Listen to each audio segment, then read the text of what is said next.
يؤمنون به ويستغفرون للذين آمنوا ربنا وسعت كل شيء رحمة وعلما فاغفر للذين تابوا واتبعوا سبيلك وقهم عذاب الجحيم ربنا وأدخلهم جنات عدن التي وعدتهم ومن صلح من آبائهم وأزواجهم وذرياتهم إنك أنت العزيز الحكيم وقهم السيئات ومن تق السيئات يومئذ فقد رحمته وذلك هو الفوز العظيم صدق اللہ العظیم۔ یہ سورہ مومن کی آیت نمبر 7، 8 اور 9، یہ 3 آیتیں آپ حضرات کے سامنے تلاوت کی گئی۔ گزشتہ آیات میں تذکرہ ہوا ان لوگوں کا جنہوں نے دنیا کی زندگی میں اللہ کی بڑی نافرمانیاں کی، اور اس حد تک گئے کہ اپنے پیغمبروں کی تکذیب بھی کی، یعنی ان کو جھٹلایا بھی، اور اس کے ساتھ ساتھ اپنے پیغمبروں کی توہین بھی کی کہ ان کے قتل تک پر آمادہ ہو گئے، اور حق بات کو باطل کے مقابلے میں لا کر باطل کو ثابت کرنے کے لیے پورا زور لگایا۔ پیغمبر کی تکذیب اور پیغمبر کو جھٹلانا بہت بڑا جرم ہے، پھر اپنے پیغمبر کے لیے ہتھیار اٹھا کے اس کو قتل کی کوشش کرنا یہ بہت بڑی جرأت ہے، پھر حق بات کو حق سمجھنے کے باوجود بھی باطل کو اس کے سامنے لانا یہ اللہ پاک کو انتہائی ناپسند ہے۔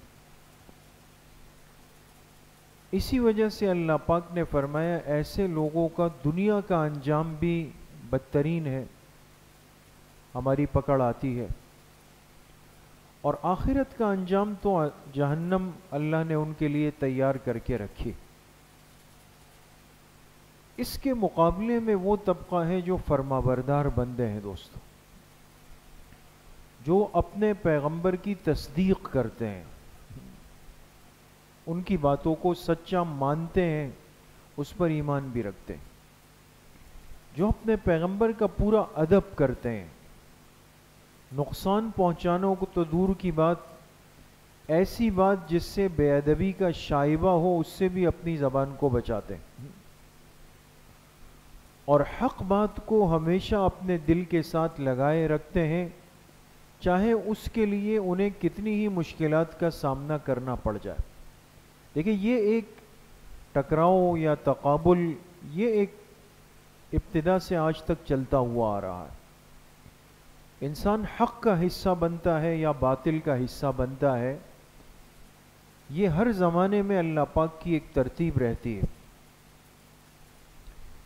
آج کی جو آیات ہے اس میں اللہ نے ان بندوں کا تذکرہ فرمایا کہ جو اللہ کے محبوب بندے ہیں، اللہ کے فرمانبردار بندے ہیں، ان کے نصیب اتنے کھل جاتے ہیں اور یہ اتنے خوش قسمت ہو جاتے ہیں کہ ان کے لیے پھر اللہ کی جو خاص مقرب پاکیزہ نورانی معصوم مخلوق ہے، یعنی اللہ کے فرشتے، وہ ان بندوں کے لیے دعائیں مغفرت کرتے ہیں، اور ان سے بھی مراد کوئی عام فرشتے نہیں بلکہ وہ فرشتے جنہوں نے اللہ تعالیٰ کے عرش کو اٹھایا ہوا ہے، وہ حملۃ العرش فرشتے ان اہل ایمان کے لیے مغفرت کی دعاؤں میں لگ جاتے ہیں۔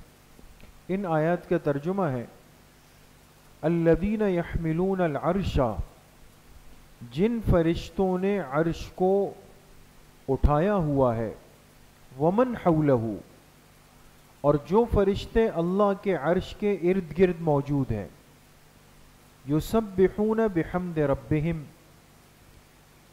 یہ اللہ کے حمد کی تسبیح پڑھتے ہیں، وَيُؤْمِنُونَ بِهِ، اور اللہ کی ذات پر کامل ایمان رکھتے ہیں، وَيَسْتَغْفِرُونَ لِلَّذِينَ آمَنُوا.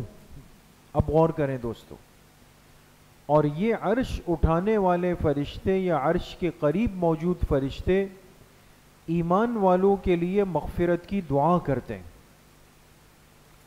اور کیا کہتے ہیں؟ وہ دعا کے الفاظ بھی اللہ نے ذکر فرمائے.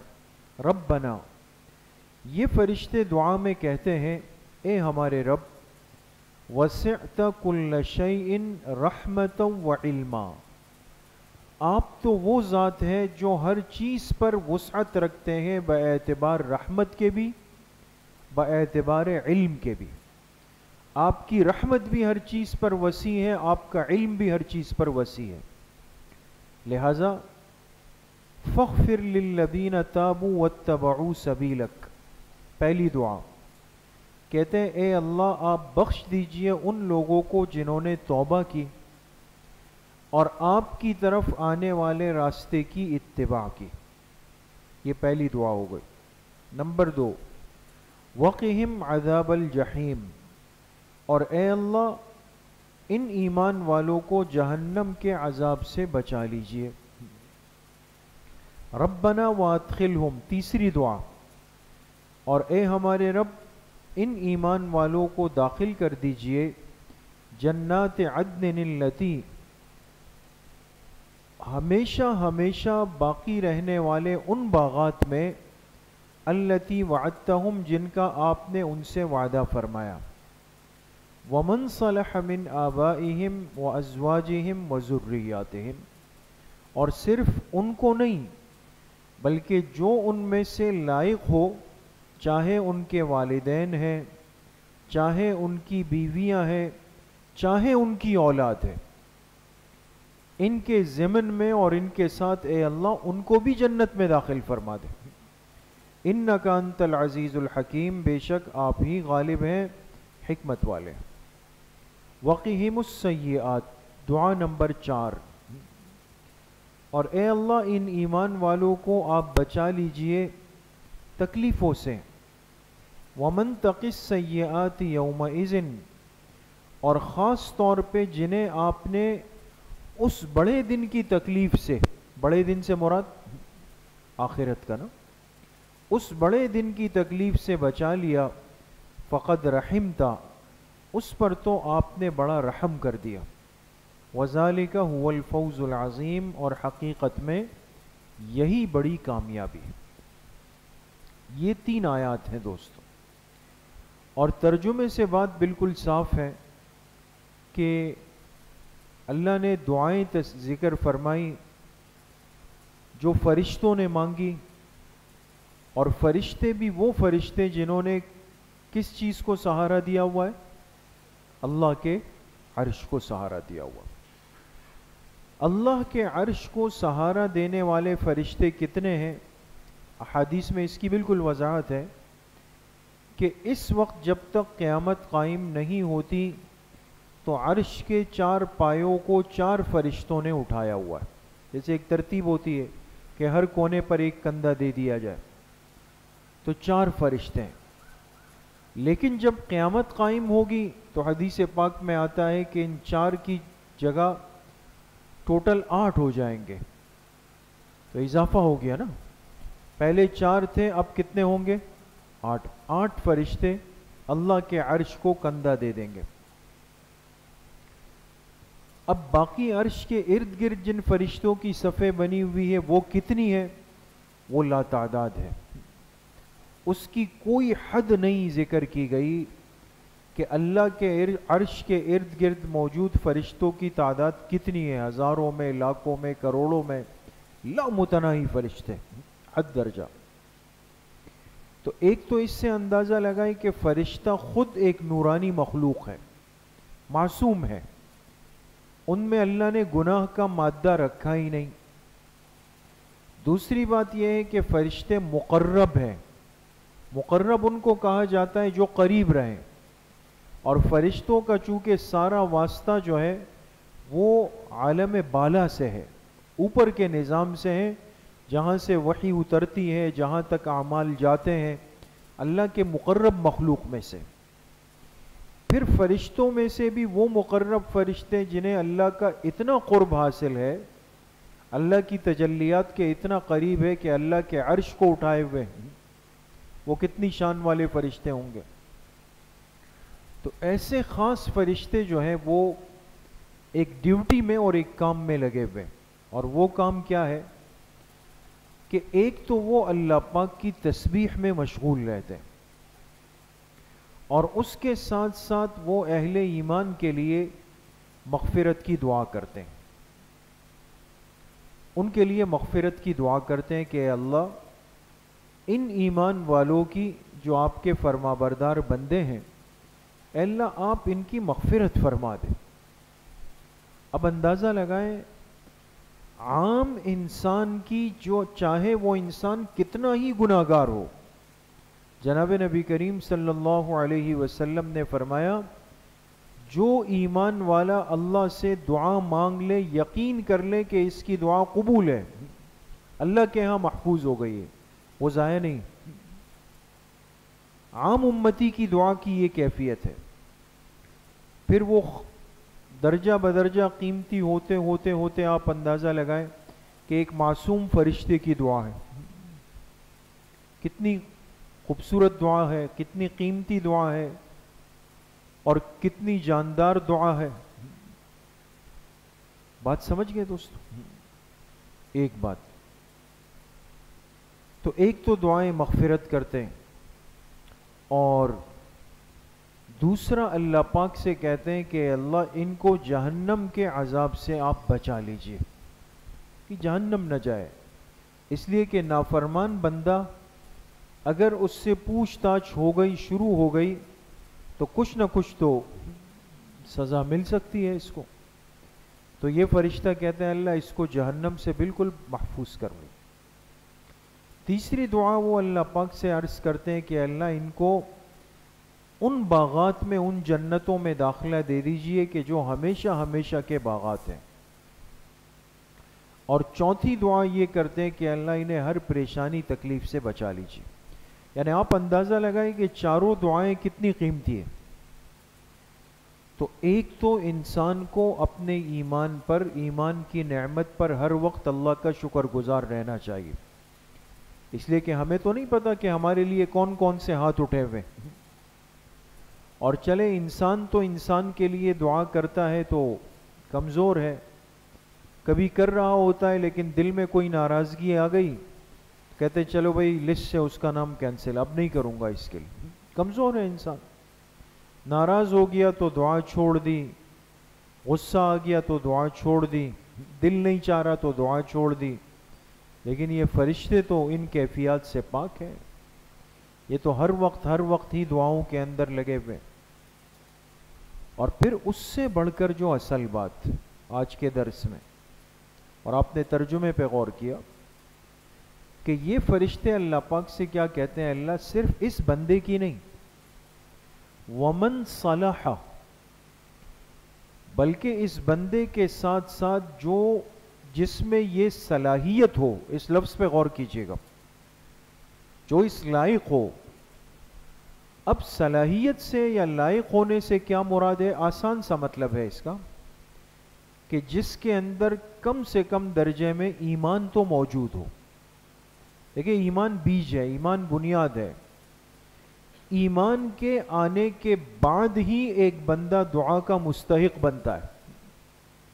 سب کچھ ہو، دنیا کی ساری خیریں رکھ دی جائے، لیکن ایمان کے بغیر ہو، صرف ایمان کو آپ مائنس کریں، تو آپ سب ماشاءاللہ سمجھدار ہیں کہ ایسے نیک بندے کے لیے جس نے دنیا میں لاکھوں لوگوں کی خدمت کی ہو، خدمت خلق کی ہو، اچھائیاں کی ہو، مال خرچ کیا ہو، وقت خرچ کیا ہو، جان لگائی ہو، سب کچھ کیا ہو، لیکن ایمان کے بغیر، اور اس بندے کا حالت کفر میں انتقال ہو جائے، اس کے لیے دعائیں مغفرت کر سکتے ہیں دوست؟ نہیں کر سکتے۔ یہ اس مغفرت کی دعا سے محروم ہوتا ہے، وجہ عدم ایمان نہیں ہے اس کے پاس۔ تو صلاحیت سے مراد ہے ایمان۔ ایک بندہ ہے خود ایمان والا، اس سے جڑے ہوئے جتنے رشتے ہیں اگر ان رشتوں کے اندر بھی ایمان موجود ہے، جیسے ماں باپ ہے، بیوی شوہر ہے، اولاد ہے، یہ سب سے قریبی رشتے ہوتے ہیں. اوپر میں ماں باپ ہوتے ہیں، نیچے میں اولاد ہوتی ہے، اور جڑے ہوئے رشتے شوہر بیوی کے ہوتے ہیں.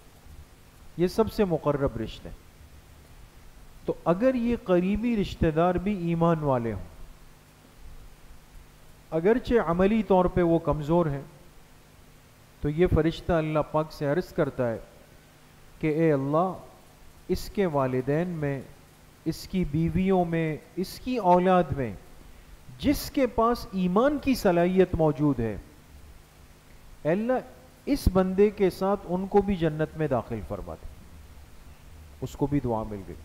اس لیے تفسیر ابن کثیر میں علامہ ابن کثیر رحمۃ اللہ علیہ نے روایت نقل کی، حضرت سعید ابن جبیر رحمۃ اللہ علیہ جو تابعی ہے، وہ فرماتے ہیں کہ ایک جنتی جنت میں داخل ہو جائے گا، اللہ کے فضل سے چلا جائے گا، اور جب وہ جائے گا تو انسان ہے نا، انسان انسیت سے، مانوسیت سے، وہاں جا کے اللہ سے عرض کرے گا کہ اللہ مجھے میرے اپنے نظر نہیں آتے، وہ کہاں ہے؟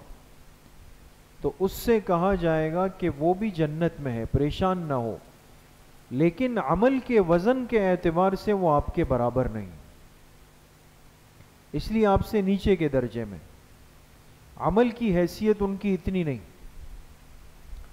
تو یہ جنتی اللہ پاک سے ایک بات عرض کرے گا، کہے گا اے اللہ میں نے دنیا میں جتنے اعمال کیے تو ان اعمال کے کرنے میں میری نیت یہ تھی کہ آپ مجھ سے اتنا راضی ہو جائیں کہ قیامت کے دن میرے اپنے ان رشتوں کو بھی میرے ساتھ جنت میں رکھیں.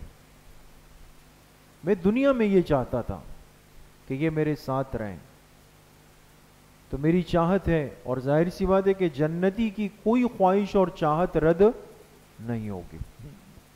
وَلَهُمْ فِيهَا مَا يَشْتَهُونَ، جنتی جو چاہے گا اللہ پاک کے حکم سے وہ چیز پوری ہو جائے گی. تو اللہ پاک فرشتوں سے فرمائیں گے میرے اس بندے کی چاہت ہے، یہ اپنوں کا قرب چاہتا ہے، لہٰذا وہ باقی رشتوں کو بھی لا کر اس کے درجے میں اس کے ساتھ جنت میں رکھ دیا جائے گا. اس لیے میرے عزیزوں، دوستوں، بزرگوں، اس سے ایک تو ایمان کی طاقت کا پتہ چلا کہ ایمان اللہ کو اتنا محبوب ہے اور یہ اتنا ضروری ہے کہ اس کے بغیر نجات ہو نہیں سکتی. اور دوسرا اس کے ساتھ یہ بھی اندازہ ہوا کہ بندہ دنیا میں بھی جب ایمانی زندگی گزارے تو اپنے ساتھ ساتھ اپنے قریبی رشتہ داروں کے لیے، پیاروں کے لیے بھی دعا کرے کہ اللہ مجھے ان کے ساتھ جنت میں داخل رکھیے گا تاکہ یہ میرے قریب رہیں. اور اس کے ساتھ ساتھ ایک اور بات جو یہ معلوم ہوئی کہ اب یہ تو قرآن کی آیت کا درس آپ نے سن لیا نا دوستو، آج سمجھ میں بھی امید ہے بات آ گئی ہوگی کہ خلاصے کی بات کیا نکلی کہ ایک بندہ اعلیٰ درجے میں ہے جنت میں، اور اس کی چاہت کی وجہ سے نیچے والے بھی اوپر آ جائیں گے. تو ہر مسلمان کو کوشش کیا کرنی چاہیے کہ اعمال کو کم رکھیں یا اعمال کو خوب رکھیں؟ جی خوب رکھیں، زیادہ رکھیں، اپنے آپ کو اللہ سے اتنا منوائے کہ قیامت کے دن اس کی وجہ سے اس کے پیارے اس کے پاس اوپر آ سکے. یہ عمل کی محنت اور عمل میں جان لگانا، عمل میں وقت خرچ کرنا، اللہ کو راضی کرنا، یہ اس دنیا میں ہو سکتا ہے دوست. تو اس لیے آج اگر ہم اعمال کے اندر لگیں تو یہ سوچ ذہن میں لے آئیں کہ دیکھیے قیامت کا ایک دن آئے گا، ضرور آئے گا، ایک وقت آئے گا، اور میں اگر آج تھوڑی سی ہمت کر لوں تو شاید اللہ پاک قیامت کے دن مجھ سے راضی ہو جائیں، اور میرے وہ رشتے، میرے وہ قریبی عزیز، میرے وہ پیارے، شاید جن کے اعمال مجھ سے کچھ کم ہو، وہ نیچے ہو، اور ان اعمال کی برکت سے اللہ پاک فضل فرما کے ان کو میرے ساتھ لے آئیں. چلو میں اپنے اعمال بڑھا لیتا ہوں، ہمت کر کے تھوڑا سا عمل کے اندر بڑھ جائے. بعض دفعہ ہوتا ہے نا، انسان 2 رکعت نفل پڑھتا ہے اگلی 2 رکعت نفل میں تھوڑا متذبذب ہوتا ہے، پڑھوں نہیں پڑھوں، یار 2 رکعت تو پڑھ لی، تو فوراً کھڑا ہو جائے، چلو اس نیت سے پڑھ لیتے ہیں کہ قیامت کے دن اپنے پیاروں کو اپنے قریب لے آئیں گے، 2 رکعت فوراً پڑھ لی، ایک پارہ قرآن کی تلاوت کر لی، بند کرنے لگے تھے، ایک رکوع مزید اس کے ساتھ ملا دے، اس نیت کے ساتھ ملا دے کہ چلے عمل بڑھ جائے گا، اللہ پاک مجھ سے راضی ہو کے مجھ پہ فضل فرما دیں گے۔ جیب سے 50 روپے نکال کے اللہ کے راستے میں خرچ کر رہے تھے، پھر اس کے ساتھ 10 روپے اور ملا دیے، چلے اللہ مجھ سے راضی ہو جائیں، میرے اپنوں پہ اللہ پاک فضل فرما دے۔ کوشش کریں گے انشاءاللہ، اللہ کریم مجھے بھی آپ سب کو صحیح عمل کی توفیق نصیب فرمائے۔ باقی انشاءاللہ جیسے ہفتے کے دن ہمارے کچھ معمولات ہوتے ہیں، آپ کے علم میں ہے کہ ہفتے کے دن صبح 11 بجے سے 11:30 آدھا گھنٹہ مستورات کی اصلاحی مجلس ہوتی ہے بنات کے مدرسے میں، تو گھروں کی مستورات کو بھیجنے کا اہتمام فرمائیں، انشاءاللہ کل سے وہ مجلس شروع ہو جائے گی، اور عصر کی نماز کے فوراً بعد مسجد میں تھوڑا سا بیان اور ذکر کی مجلس ہوتی ہے حضرات کے لیے، ساتھیوں کے لیے، اس میں آپ تمام احباب اہتمام سے شرکت فرمائیں۔ الحمدللہ رب العالمین والصلاة والسلام۔